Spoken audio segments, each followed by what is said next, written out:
हम दीन से दूर हो गए हैं। आज हमें दीन से इतना दूर कर दिया है, चाहे खुशी का मौका हो चाहे गम का मौका। दीन से हम इतने दूर हो गए हैं। और रिवाजात और रसूमात को, क्या जी ये मेरी बिरादरी का रिवाज है, हो जी ये मेरे कबीले का रिवाज है, हो जी ये मेरे इलाके का रिवाज है, हो जी ये मेरे खानदान का रिवाज है। चाहे गमी का मौका है चाहे खुशी का मौका। खुशी के मौके में आज देख लेंगे ये जी ये तेल है, और ये जी ये मेहंदी है, और जी ये माइयाँ हैं। कहाँ है? रसूलुल्लाह सल्लल्लाहु अलैहि वसल्लम की 4 साहबजादियों की शादी हुई, किसी में भी न तेल था न माइयों था न जनाब मेमन ये क्या जी ये ओबटन की रस्म है, ये तेल की रस्म है, ये जनाब फलानी रस्म है, ये फलानी रस्म। और फिर उस पर बढ़ के सबसे बढ़ के ये जहेज की लानत जो आज हमारे माशरे में। और यही वजह है कि आज गरीब की बच्चियां घरों की दहलीज पे बैठे बैठे उनके सरों में सफेद बाल लग जाते हैं। क्यों? इसलिए कि बाप जहेज नहीं दे सकता, बाप जहेज का इंतजाम नहीं कर सका, बाप लड़कों वालों के मुतालबात नहीं पूरे कर सका। यहां तो बाकायदा लिस्ट दी जाती है लड़के वालों की तरफ से कि जी ये इतने तोले सोना भी होगा, इतने जनाब मन पलंग होंगे, इतनी कुर्सियां होंगी, इतने सोफे होंगे, इतने बर्तन होंगे, फलां चीज होगी, फलां चीज होगी। तो इन रिवाजात और रसूमात ने आज हमें इस तबाही पे, और गमी का मौका आए तो गमी के मौके पे भी यही कि जी ये जनाब मन ये आज तीजा हमने करना है, आज जुमरात हमने करनी है, आज सातवां हमने करना है, आज 40वां हमने करना है, आज सालाना हमने करना है। अब उस गरीब के पास चाहे है या नहीं, बल्कि ऐसे भी वाकयात हमने सुने और देखे, खुसूसन हमारे इस हजारे की तरफ,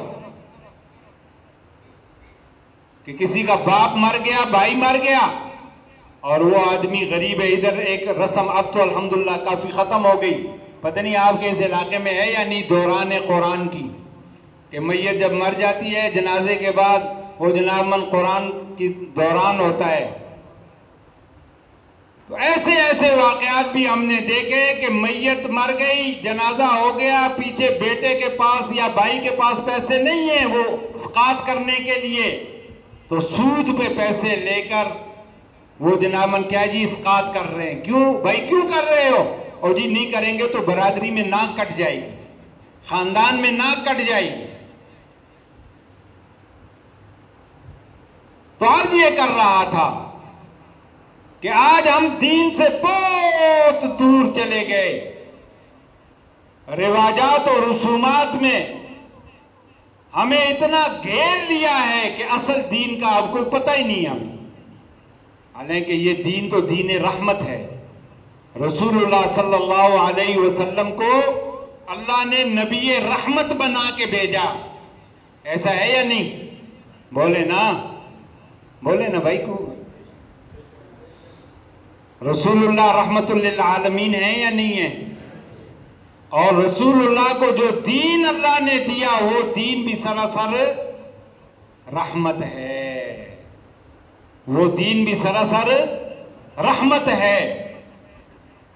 लेकिन आज हमने अपने रिवाजात की वजह से इस दीन को रहमत की बजाय जहमत बना दिया।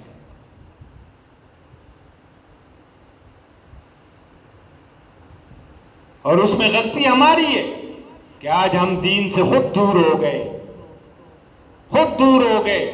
दीन हमने जनाब मन मौलवियों के ठेके पे दे दिया है, मौलवियों के जी के दीन जाने मौलवी जाने, मैं तो दुकानदारी करूंगा, मैं कारोबार करूंगा, मैं ज़राअत करूंगा, मैं तो जनाब तिजारत करूंगा, मुझे दीन से क्या लगे। हाँ, ज्यादा से ज्यादा ये होए कि दिन में अगर कोई मौका मिल गया एक आधी नमाज पढ़ ली, वरना हफ्ते में एक जुमा पढ़ लिया, वरना ये जनाब मन के साल में एक ईद पढ़ ली, तो बस मेरे लिए इतना दीन काफी है। नहीं नहीं, दीन का ये मतलब नहीं, याद रखें। दीन का मतलब 24 घंटे पैदा होने से लेके आखिरी हिचकी तक हर मुसलमान जिसने कलमा पढ़ा है वो दीन का पाबंद है, दीन के अहकामात का पाबंद है। और यही वो फर्क है यहूदियों और ईसाइयों और इस्लाम में। यही फर्क है कि यहूदियों ने भी अपने दीन को हफ्ते के दिन के साथ मुतय्यन कर दिया जी कि हफ्ते के दिन जाओ और दीवार एक गिरिया पे सर मारो, बस इतना काफी। ईसाइयों ने भी जनाब मन ईसाइयों को भी ये ज़हन दे दिया कि बस इतवार के दिन गिरजे चले जाओ, घंटियां बजा लो, बस इतना काफी। गिरजे से बाहर निकलो तो फिर तुम्हारा दीन से कोई ताल्लुक नहीं। और वही ज़हन आज मुसलमान को भी दिया जा रहा है कि बस मस्जिद में दाखिल हो तो बस दीन है, मस्जिद से निकल जाओ तो फिर दीन की कोई जरूरत नहीं है। आज हमारा भी दीन के साथ यही रवैया है। आज दीन को भी हमने इस रवैये के साथ मस्जिद के दरवाजे तक महदूद कर दिया, हालांकि ये दीन रसूलुल्लाह सल्लल्लाहु अलैहि वसल्लम की तालीमात और फरामीन ये तो 24 घंटे अल्लाह के अहकामात और रसूलुल्लाह सल्लल्लाहु अलैहि वसल्लम की तालीमात, हर मुसलमान उसका पाबंद है। सिर्फ मौलवी नहीं पाबंद, सिर्फ तबलीगी नहीं पाबंद, हर मुसलमान जिसने कलमा पढ़ा है, चाहे वो मर्द है और औरत है। आज हमने दीन से औरतों को भी निकाल दिया है।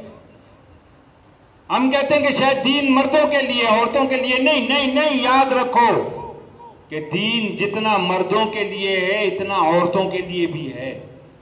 दीन के जो अहकामात मर्दों के लिए हैं, नमाज पढ़ना मर्द पे भी फर्ज है, औरत पे भी फर्ज है। रोजा रखना मर्द पे भी फर्ज है, औरत पे भी फर्ज है। ज़कात अगर साहिब निसाब है, उसके पास इतना माल अपना है, तो जिस तरह मर्द पे फर्ज है इसी तरह औरत पे फर्ज है। आज अगर वो इतना माल उसके पास है कि वो निसाब है और वसाइल मौजूद हैं और मौके मौजूद हैं, जो उसूल और क़ुयूद अल्लाह ने मुकर्रर किए हैं उन पे वो पूरा उतरती है, तो जिस तरह मर्द पे फर्ज है उसी तरह औरत पे भी फर्ज है।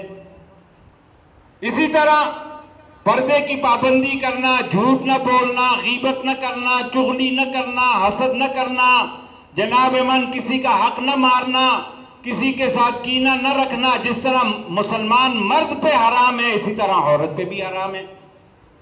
और याद रखो कि कल अल्लाह के यहाँ जिस तरह मर्दों से उनकी जिंदगी के बारे में, उनके अमाल के बारे में पूछ होगी, इसी तरह औरतों के बारे में भी होगी। और इसी तरह याद रखो कि कल क़यामत के दिन अल्लाह के यहाँ हम मर्दों से अपने घर वालों के बारे में सवाल होगा। हमसे पूछा जाएगा मर्दों से कि बताओ तुमने अपने घर वालों को कितना दीन की तरफ रागिब किया, कितनी दीन की दावत दी, कितना दीन पे अमल करने की जनाब मन तुमने तलकीन की, खुद कितना अमल किया। तो इसलिए मेरे अजीजों, मेरे नौजवानों, जाना हम सब ने है, जाना सब ने है, यहां रहना किसी ने भी नहीं, और किस वक्त जाना है ये भी किसी को पता नहीं, ये भी किसी को पता नहीं। ये भी शैतान हमें धोखा देता है कि जी अभी तो मैं जवान हूं, अभी तो मैं सेहतमंद हूं, बूढ़ा होऊंगा तो चलो तौबा कर लूंगा। नहीं नहीं, मौत न बूढ़े को देखती है, न जवान को, न मर्द को, न औरत को, न छोटे को, न बड़े को। जो वक्त अल्लाह ने लिखा है अपने वक्त पे इस दुनिया से जाना है, हर एक ने जाना है। और जहां जाना है ना, तो रसूलुल्लाह सल्लल्लाहु अलैहि वसल्लम ने फरमाया कि कब्र को तुम मिट्टी का गड़ा न समझो, ये या तो जन्नत के बागात में से एक बाग है और या जहन्नम की घाटियों में से एक घाटी है।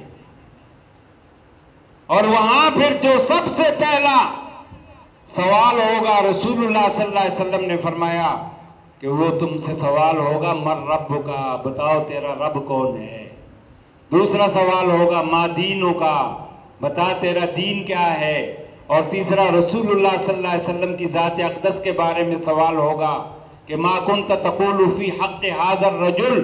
और याद रखो किसी गलतफहमी में न रहो कि वहां जवाब वो ही दे सकेगा कि जिसने दुनिया में रब को माना और रब की मानी। आज हम रब को तो मानते हैं जबानी तौर पर कि जी अल्लाह हमारा रब है, लेकिन क्या रब की मान रहे हैं? नहीं, रब की नहीं मानते हैं, हम अपनी मानते हैं, अपने नफ्स की मानते हैं, अपनी ख्वाहिश की मानते हैं, अपने दिल की मानते हैं। सच्चे दिल से अपने दिल पे हाथ रख लें कि एक तरफ अल्लाह और उसके महबूब का हुक्म आता है और दूसरी तरफ मेरी ख्वाहिश, मेरी मर्जी, मेरा मफाद। ये जब अल्लाह और महबूब के हुक्म से टकराता है तो हम अल्लाह और उसके महबूब के हुक्म को छोड़कर अपने मफाद और अपने ख्वाहिश को लेते हैं या नहीं लेते?